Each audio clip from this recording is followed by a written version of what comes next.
Unit cell. You have seen in the unit cell already I have explained all arms are equal and angles are also equal in unit cell, and we already discussed the characteristics of the unit cell. Now how can we classify this unit cell? Now unit cell are broadly classified into the two parts: primitive unit cell and centered unit cell. Primitive unit cell. Primitive unit cell, when constituent particles are present only on the one corner of the position of a unit cell, and that is called primitive unit cell. Now centered unit cell. Centered unit cell are classified on the basis of the arrangement of the particles.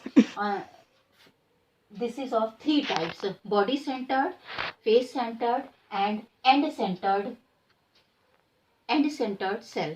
Now, when we arrange this unit cell through this pattern, then what happens? This is the arrangement of the, this is single unit cell and this is the double unit cell. When we arrange more than one unit cell and like this, then what happens? We will form a pattern and different pattern. Through this way, we can obtain at least 14 Brevis lattice structure. Now again, how can you say and define that body centered unit cell? Such a unit cell contain one constituent particle of atom, molecule or ion at its body center, like this. You have seen this. Now this one. This is the body centered. You have seen all the arms are equal. All the arms are not equal, but angle is equal. This is the body centered unit cell. In this, the entire one is present in the center of the body. That is this unit cell, and this is the center of the body. That's why this is called as body centered unit cell. Now face centered unit cell. When face centered means, now the next centered unit cell is face centered. How can we say explain this? Face centered means these are the arms. Now this is the front side, and in this is also the front, this one is the also front, and this one is the also front when we rotate all these units, and that all these are the faces, and upward and downward means 6 faces. We have found 6 faces: 1, 2, 3, 4, 5 and 6. This is called as the face-centered unit cell. Such a unit cell contains one constituent particle present at the center of each face, like this. Center of each face, and center of, wait a minute, center of each face, like this. Now this is the center of each face.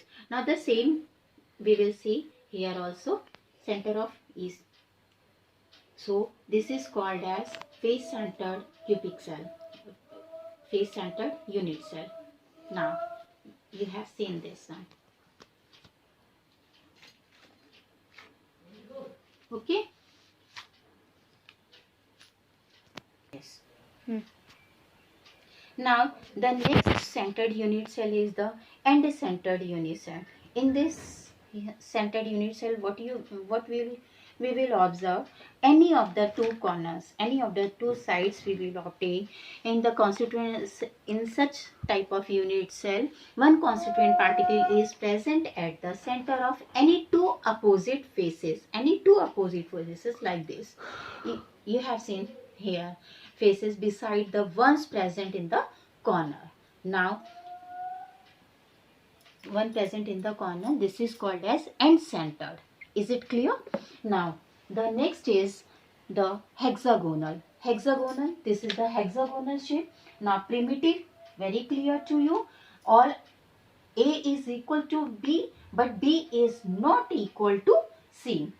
And alpha, the angle exists between this alpha, beta and gamma is 90 degree.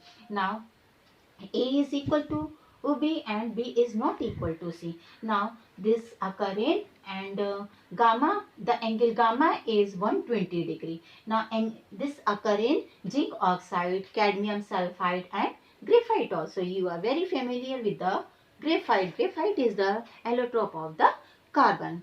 Now the next is rhombic.